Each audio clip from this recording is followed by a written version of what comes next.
Hello everyone, and thanks for tuning in. This is D100 Superfan back with another video, and today we'll be diving deep and looking at ways that a player can increase his adventurer's primary characteristics and skills through training during, before, and after each quest. This video is a bit more advanced and covers material that would be useful to someone who's familiar with the gameplay concepts of D100 Dungeon. Let's get right into today's video. An adventurer gets experience for their skills and primary characteristics by rolling 10 or less on a check. Something to keep in mind is more checks, more experience. Do not fret too much over locked doors, traps, enemy abilities, or having to swing at your foe many times to defeat them. All are checks, all are opportunities for experience gain. Adversity helps build both your adventurer and your character. Through confronting and overcoming many challenges and encounters, and efficient use of services available to you between quests, it is possible to become so powerful and skilled that you no longer fear bad rolls and actively seek out the mightiest foes. Something to note right away is that primary characteristics are used to determine success in broader terms, while skills increase your odds of success in specific situations. Before heading out for your next quest, if you find yourself with some extra gold pieces from your last successful endeavor, adventurers are encouraged to use their gold pieces and reputation-based training session to train their skills. At only 200 gold pieces per experience pip, investing in your character's skills is often a wise choice over repair costs, consumables, or even the investments table. There is no bonus for buying training for starred specialty skills, so you may wish to train those specifically during quests for the bonus pips.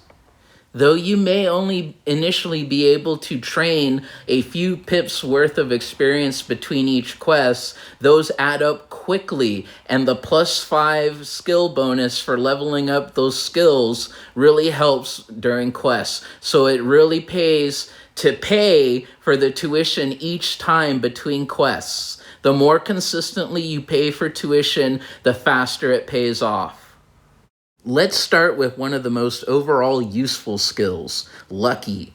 It is recommended to train the Lucky skill early, maxing it as soon as possible. This is because the Lucky skill is used in a variety of checks, from geographic challenges, traps, chests, to spellcast checks and witchery checks.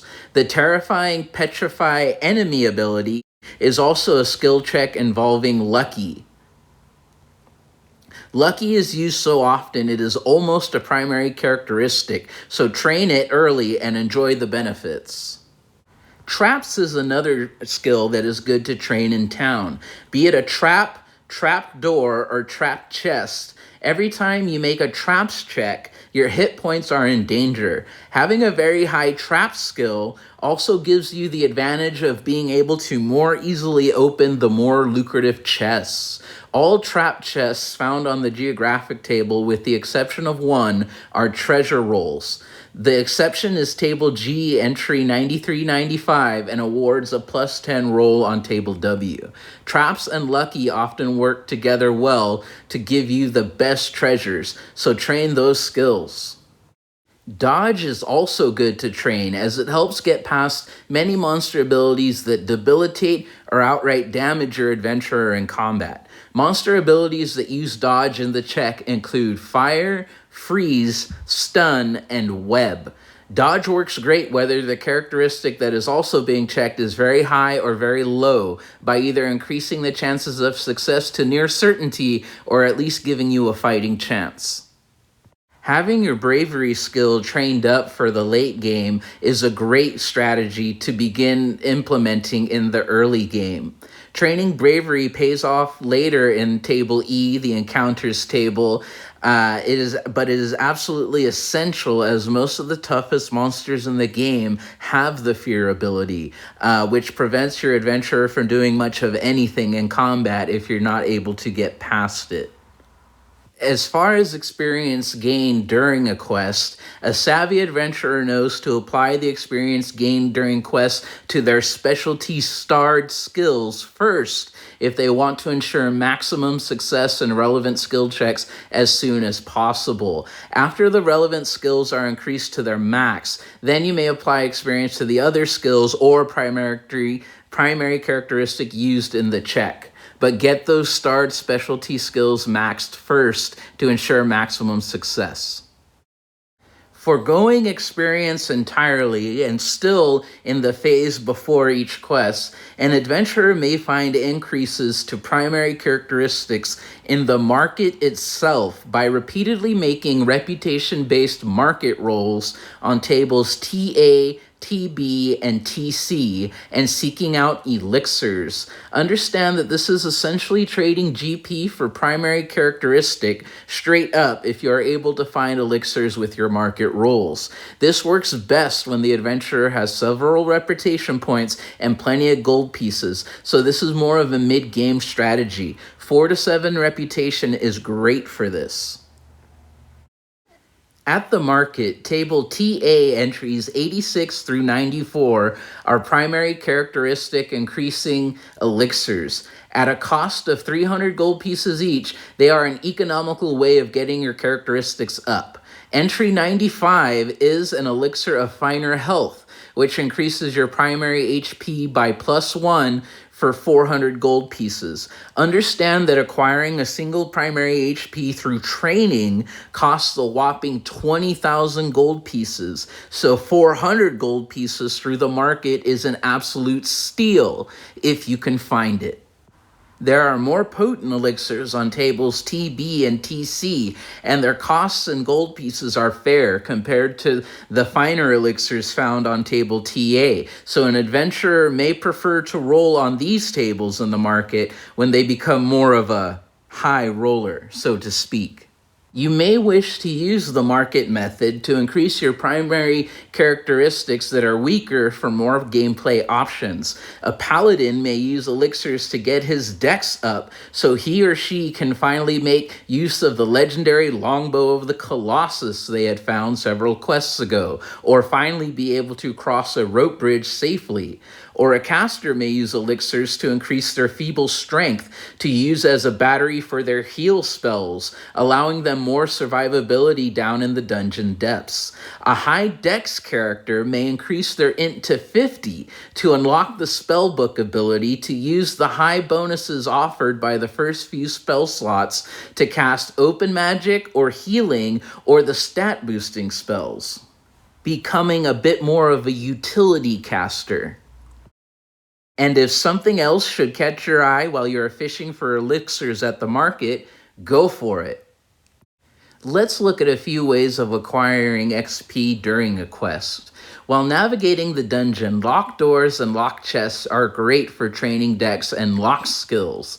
As long as you have a stock of picks, oil, and food, and can handle the occasional random encounter at your current encounter modifier level, the difficulty of the locked door itself is almost irrelevant, as you essentially trade commonly available supplies and time for dex and locks levels up and combat experience. A player with low dex or even negative lock skill may even wish to sit and pick on a locked door in an effort to attract random monster encounters.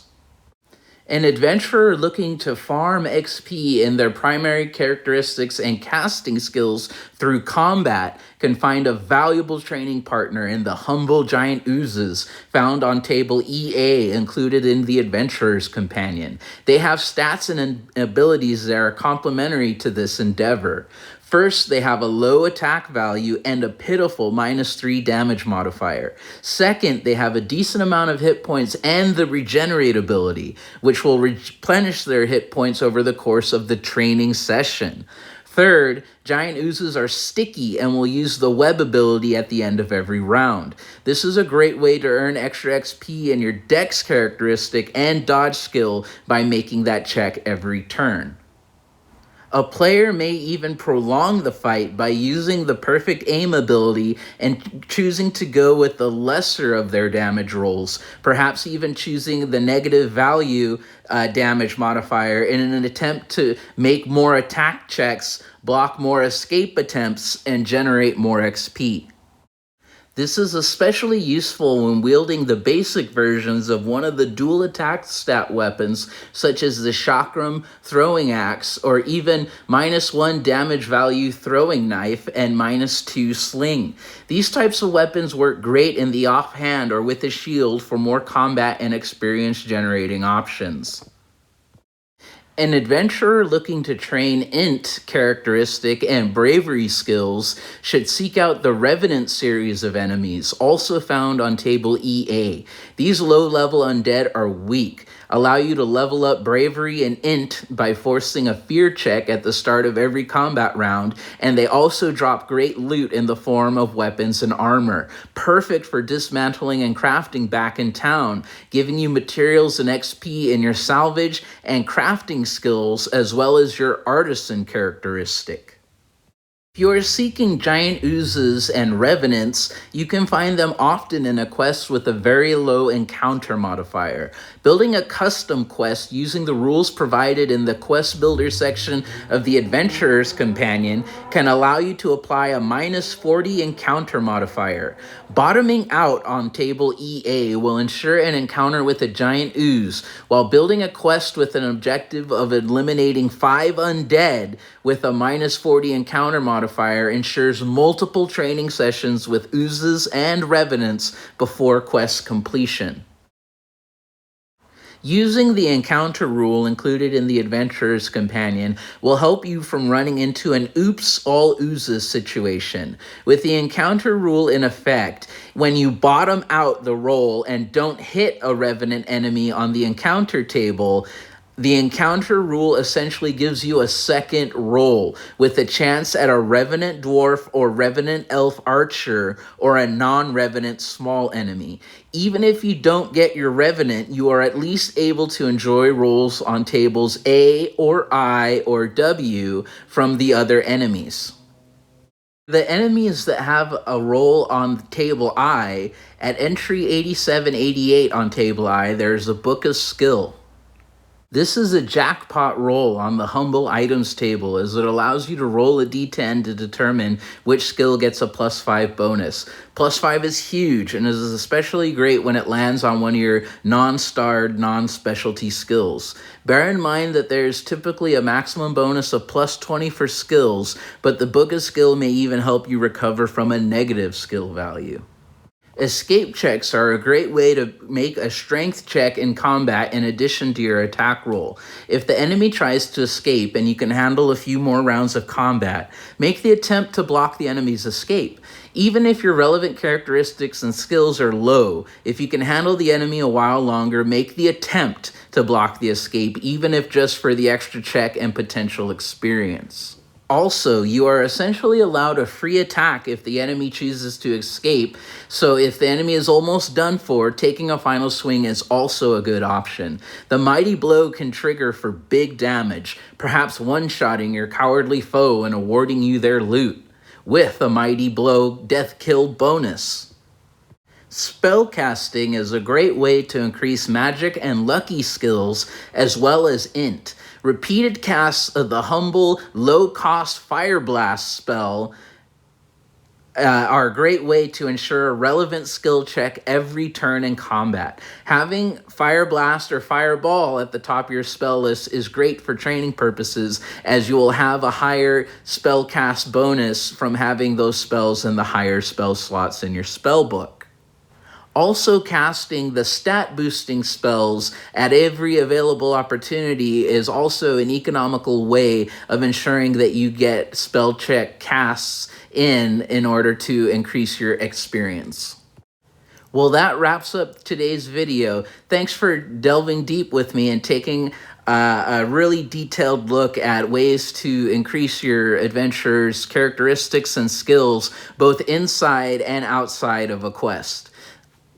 I hope the tips in today's video were useful to you, and it really goes to show that playing with intention, as I like to call it, really goes a long way.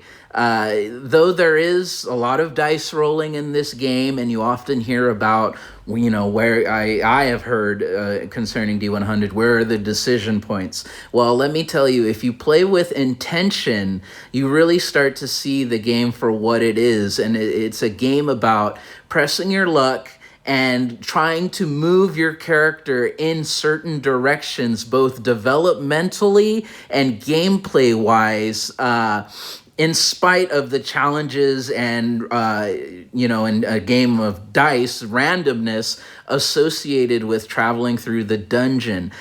Playing with intention really helps you get the most out of the game. You'll find yourself enjoying D100 Dungeon more while playing with intention. And that way, instead of a game of just random dice roll after random dice roll, you really see the story of your character emerge. And I think you get more enjoyment out of it when you play with intention. And, sometimes things go your way, sometimes they don't. But it feels less random when you have a direction that you're trying to go towards.